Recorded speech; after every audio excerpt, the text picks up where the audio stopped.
الحمدللہ، اللہ تعالیٰ کا لاکھ لاکھ شکر ہے کہ مالک الملک نے اپنی یاد کی توفیق اور موقع عطا فرمایا۔ لاکھوں اور کروڑوں درود حضرت محمد مصطفیٰ صلی اللہ علیہ وآلہ وسلم پر، جن کے طفیل، جن کی صدقے اللہ تعالیٰ نے یہ مہربانی عطا فرمائی۔ سامعین کرام، اللہ تعالیٰ نے قرآن پاک میں ارشاد فرمایا ہے، اعوذ باللہ من الشیطان الرجیم، بسم اللہ الرحمن الرحیم، اطیعوا اللہ ورسولہ ان کنتم مؤمنین۔ اطاعت کرو اللہ تعالیٰ کی اور رسول پاک صلی اللہ علیہ وآلہ وسلم کی اگر تم ایمان رکھتے ہو۔ سامعین کرام، اللہ تعالیٰ جو پوری کائنات کا خالق اور مالک ہے، رب العالمین ہے،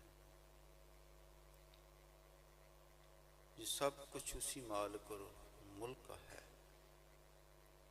یہ زمین و آسمان، چاند، سورج، ستارے، ہوا و نباتات، سب کچھ اسی مالک اور ملک کا پیدا کیا ہوا ہے، اور ہر ایک چیز کا مالک اللہ تعالیٰ کی ذات پاک ہے۔ اللہ رب العزت کے حکم کے بغیر ایک پتہ تک نہیں ہل سکتا، سب کچھ اسی کے حکم کے تابع ہے۔ اللہ تعالیٰ نے ہم پر مہربانی عطا فرمائی کہ ہم یہاں جمع ہوئے۔ اس بات کا ہمیں خیال ہونا چاہیے، احساس ہونا چاہیے کہ ہم یہاں کیوں جمع ہوئے، ہمارا یہاں جمع ہونے کا کیا مقصد ہے، ہم یہاں آئے تو کیوں آئے، ہم نے کیا کھویا اور کیا حاصل کیا۔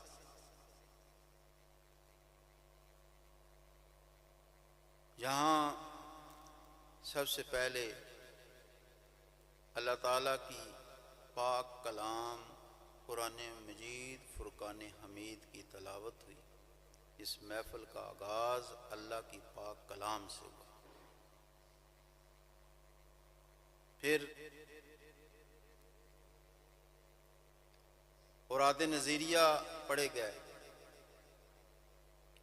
اوراد نظیریہ ایک بہت بڑا خزانہ ہے،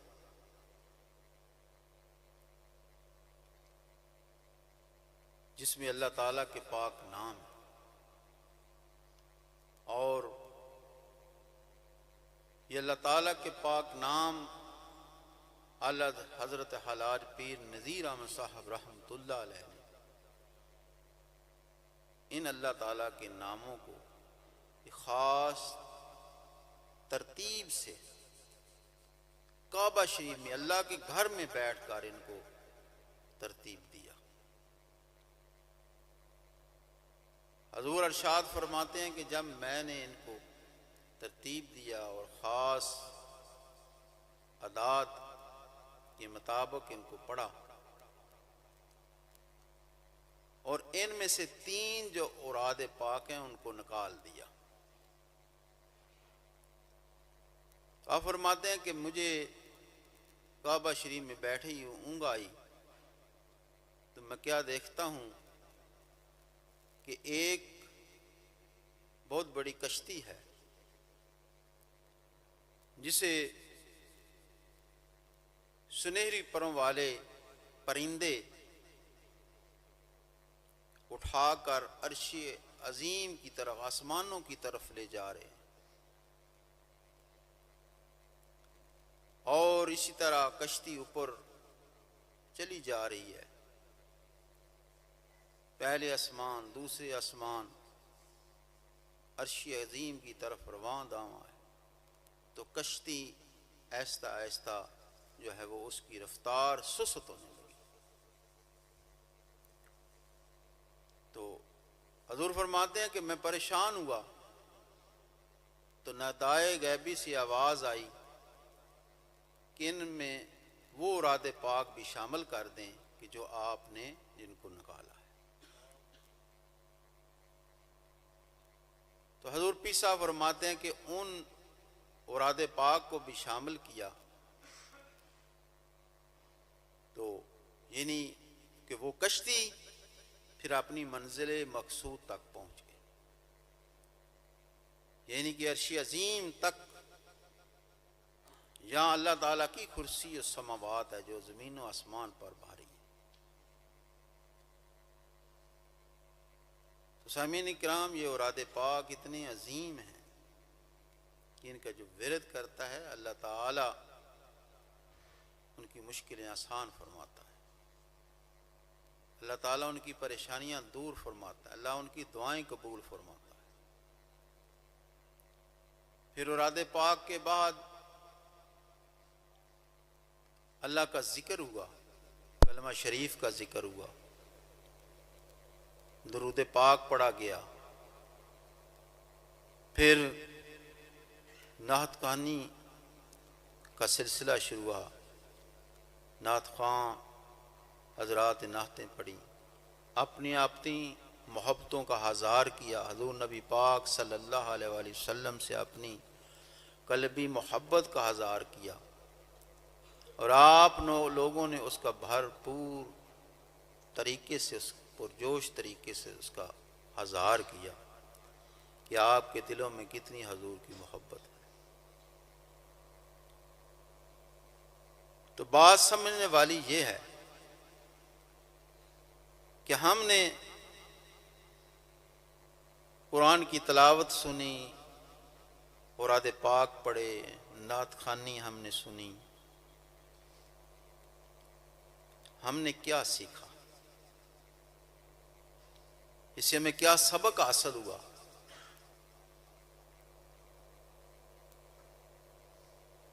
جو آیت پاک میں نے آپ کے سامنے تلاوت کی، اللہ تعالیٰ اس آیت پاک میں مومنین لوگوں کو مخاطب فرما رہا ہے، ایمان والوں کو، کہ اللہ تعالیٰ کی اور رسول پاک کی اطاعت کرو۔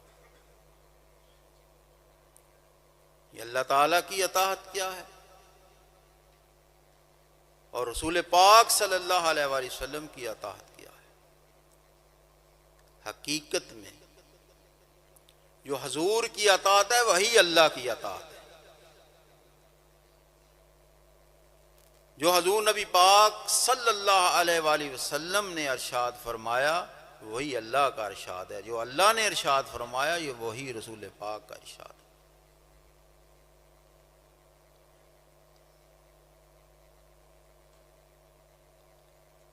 آپ سارے لوگ جو جہاں بیٹھے ہیں،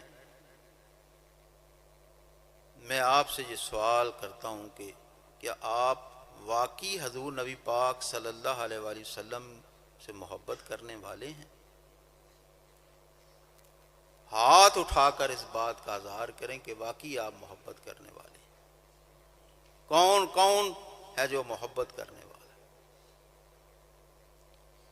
اب اس بات کا ثبوت دیں کہ کتنے لوگ ہیں آپ میں سے کہ جو حضور نبی پاک صلی اللہ علیہ وآلہ وسلم سے محبت تو کرتے ہیں لیکن حضور کی ذات پاک روزانہ آپ پر درود بھیجتے ہیں؟ کتنے لوگ ہیں آپ؟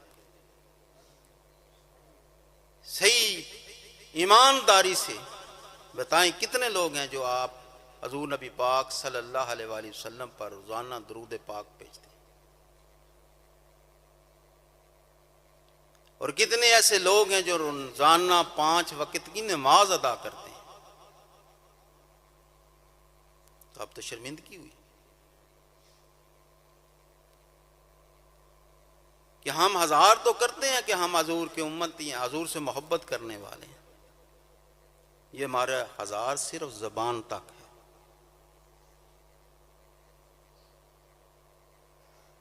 حضور سے محبت تو یہ ہے کہ حضور کے ارشادات پر عمل کیا جائے۔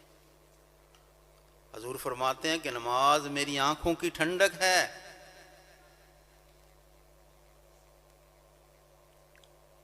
حضور نبی پاک صلی اللہ علیہ وآلہ وسلم کا ارشاد پاک ہے کہ قیامت کے دن سب سے پہلے جس بات کی پرسش ہوگی وہ نماز ہے۔ ہمارے پیر و مرشد دربار عالیہ موڑا شریف کے ہستیاں، چاہے وہ بابا جی قاسم رحمۃ اللہ علیہ ہیں، پیر نذیر احمد سرکار ہیں، پیر ہارون شیخ صاحب رحمۃ اللہ علیہ ہیں، یا پیر ڈاکٹر غلام محمد گور نذیر گور صاحب ہیں، جب بھی آپ اپنے مریدین کو بیعت کرتے ہیں تو سب سے پہلے یہی ارشاد فرماتے ہیں کہ 5 گانا نماز ادا کرو۔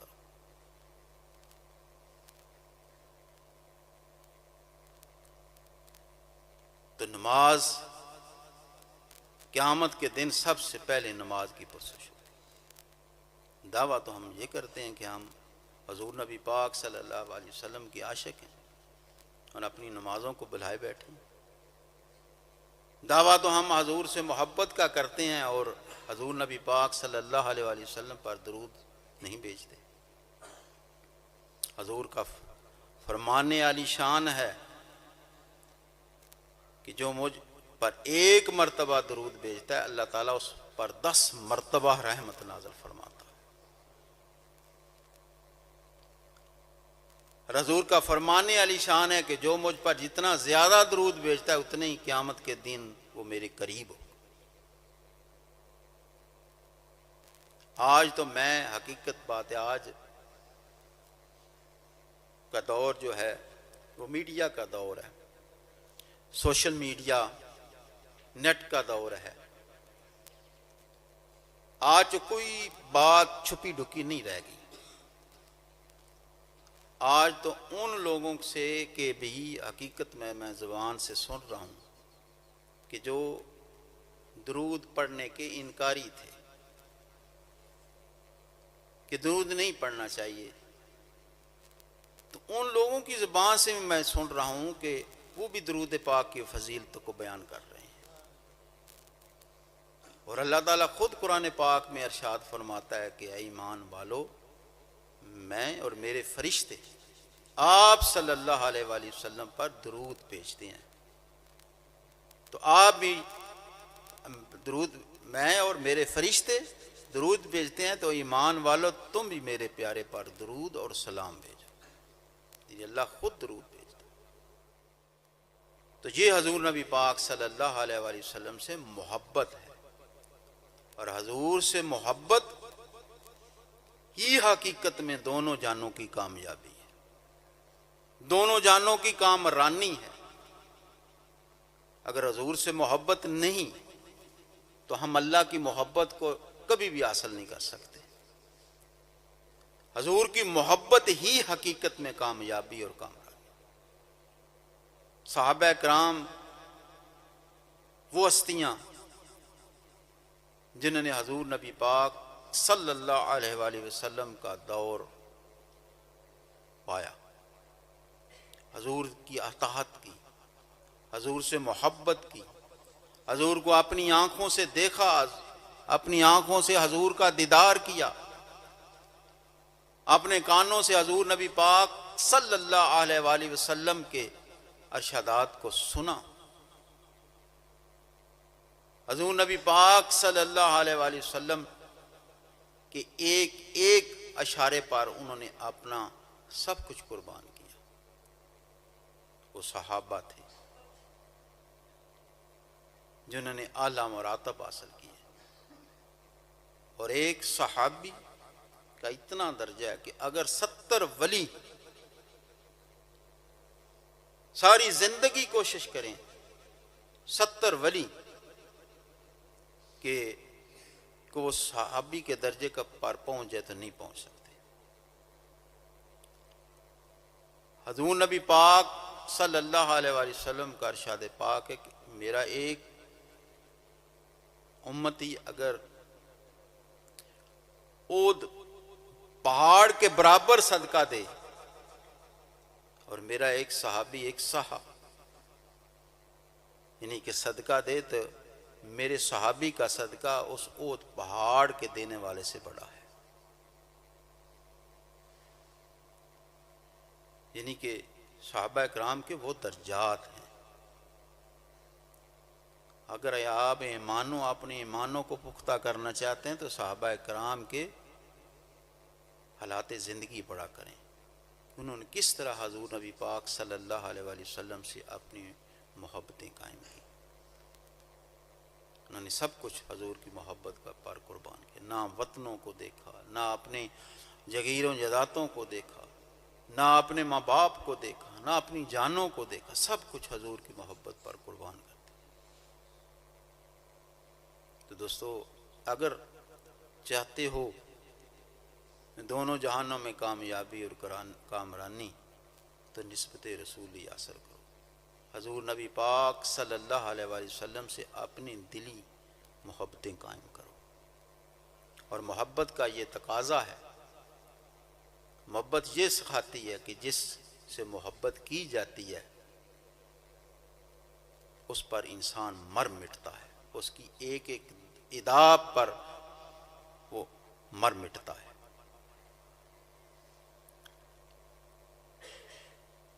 تو دونوں جہانوں کی کامیابی اور کامرانی نسبت رسولی میں ہے.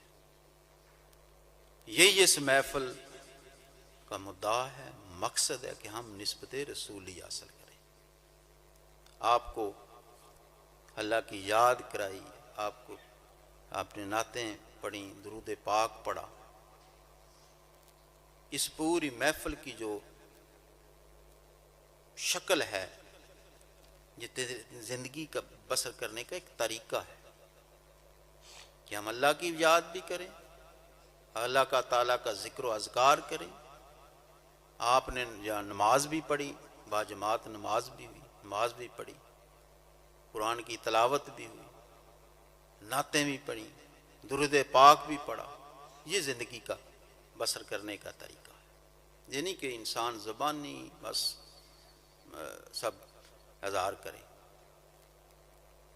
تو اگر آپ درود پڑھیں گے تو قیامت کے دن حضور کی شفاعت کے حقدار ہوں گے. اگر آپ نماز پڑھیں گے تو اللہ کا آپ حکم پورا کریں گے، اللہ راضی ہوگا.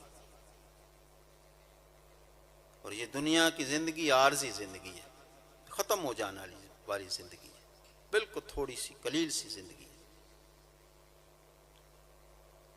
اور حقیقت میں جو آخرت میں زندگی ہے ہمیشہ کی وہ زندگی ہے، ایسی زندگی جو نہ ختم ہو جانے والی زندگی. یہاں تو موت ہے، کل نفس ذائقۃ الموت. جنت میں موت نہیں ہے، وہاں بڑھاپا نہیں ہے، وہاں بیماری نہیں ہے، تکلیف نہیں ہے، ذلت و رسوائی نہیں ہے. ہمیشہ کی عیش و آرائش، ہمیشہ کی جوانی، ہمیشہ کی تندرستی، ہمیشہ کی امن اور سلامتی. تو ہم کتنے یعنی کہ کم عقل ہیں کہ اس ابدی زندگی کو چھوڑ کر دنیا کی زندگی طرف مائل ہیں، اور ابدی زندگی کی محنت کو چھوڑ کر دنیا کی محنت کے پیچھے دوڑ رہے ہیں.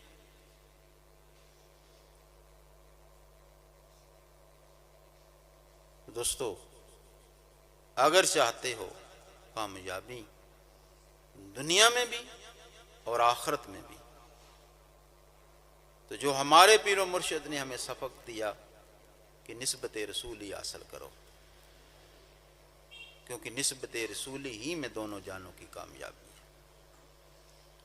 اب یہی مدعا سامنے رکھ کر اب اللہ تعالیٰ کی بارگاہ میں دعا کرتے ہیں کہ یا مالک الملک،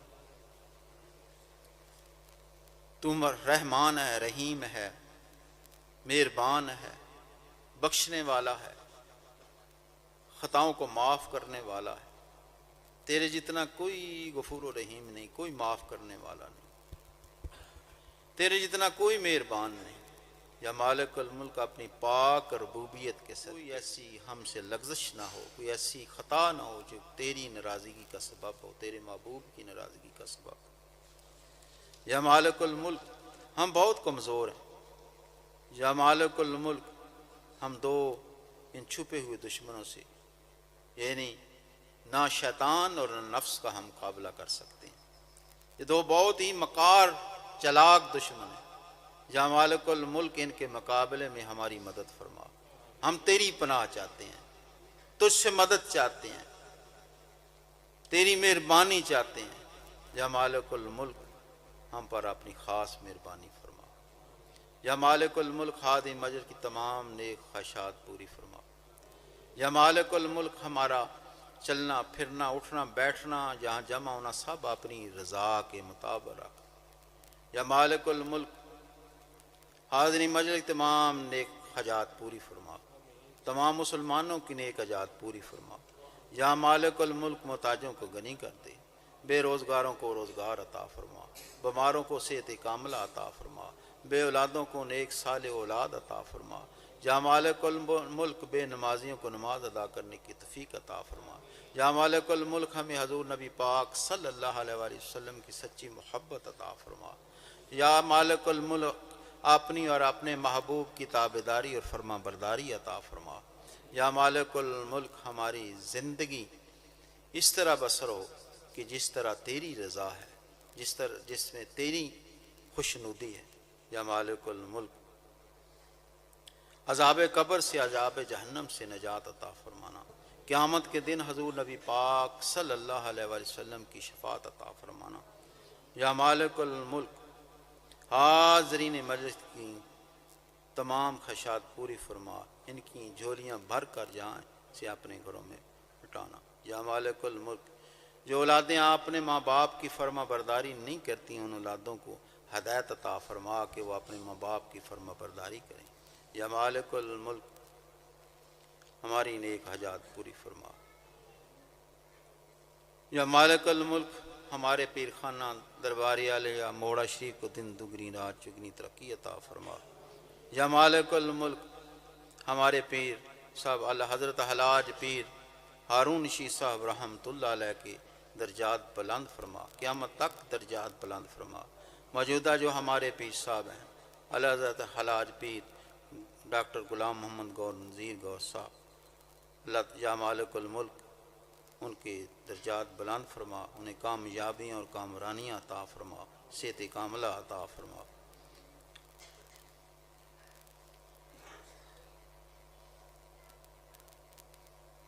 یا مالک الملک ہمارے ملک پاکستان میں امن و سلامتی عطا فرما۔ یا مالک الملک ہمیں ایسا کوئی سچا پکا مسلمان یا مالک الملک بادشاہ عطا فرما جو صحیح تیرے محبوب کی فرما برداری کرنے والا ہو۔ یا مالک الملک جو غریب لوگوں کا احساس کرنے والا ہو، ایسا یا مالک الملک ہمیں حکمران عطا فرما۔ ربنا آتنا فی الدنیا حسنۃ وفی الآخرۃ حسنۃ وقنا عذاب النار۔ ربنا ظلمنا انفسنا وإن لم تغفر لنا وترحمنا لنكن من الخاسرین۔ رب اغفر وارحم وانت خیر الراحمین۔ ربنا تقبل منا انک انت السمیع العلیم۔ اللہم صلی علی سیدنا محمد وعلی آلہ وصحبہ صلاۃ تکون